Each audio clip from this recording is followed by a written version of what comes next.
Enjoyable things, small and large.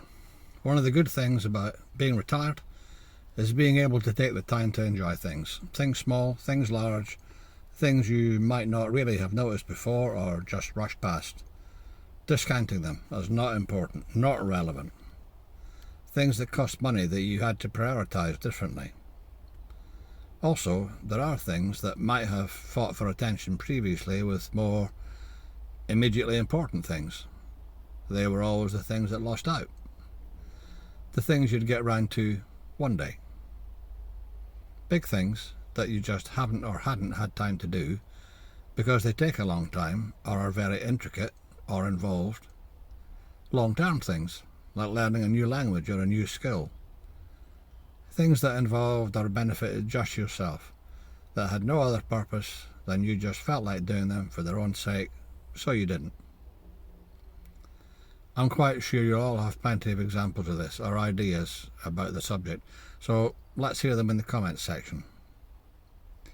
So in this video, I'm going to talk about a thing that I took up which was completely new to me.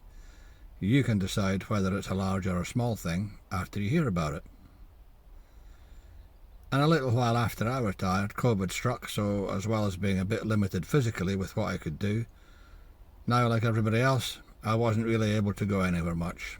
So what to do? After a bit of thought, I decided to try learning leatherwork. Depending on how you decide to do it, it can be a combination of dexterity and artistic skill, and you can do it inside or outside, depending on the weather and what you're making. You do need to do a bit of research.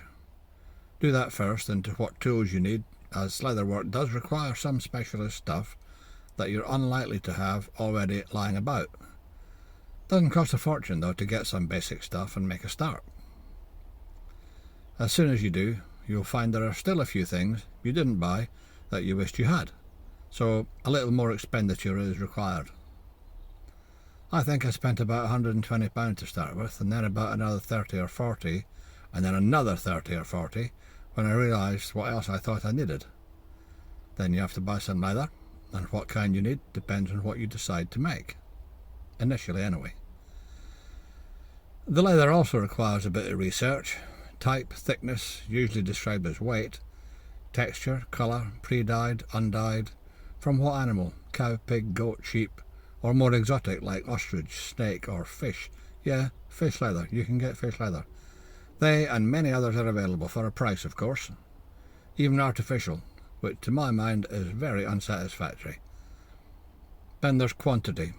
Start small would be my advice, as you don't know yet if you'll take to this craft, and you'll waste quite a bit when you do start too. Leather, I mean. What with mistakes, mismeasurement, bad stitching, being over-ambitious, buggering things up.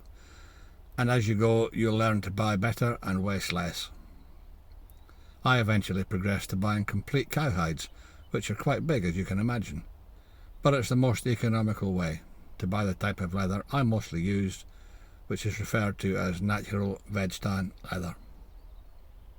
I like to dye my own leather in the main, which is why I buy the veg tan type.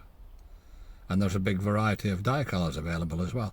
They seem expensive, but they go further than you think. There are different techniques to dyeing leather as well, to get different results. Huge results. And different effects, and once again you have to learn as you go. You don't waste big amounts of leather doing the dyeing though, because if it doesn't turn out quite as you wanted, you can probably use that piece, or at least part of it, for something else. Pre-cut leather is available as well, and you can buy pieces in kit form to make particular items like bags and wallets. You don't get so much choice of types and colours, of course, as you do as if you make your own, but if you make belts, you can buy ready-cut raw strips in various widths, and some places will cut you unusual lengths or widths if you really want.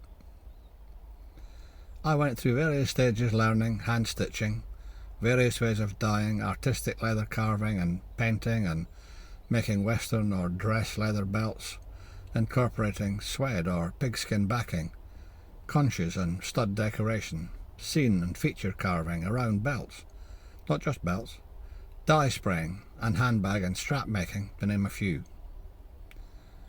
Interestingly, there's all kinds of buckles and fasteners available to incorporate, and if you want to go small, you can make leather watch straps and cuffs. More out there, you can make bondage outfits and masks. Real experts even make leather armour and exotic stuff for films and stage.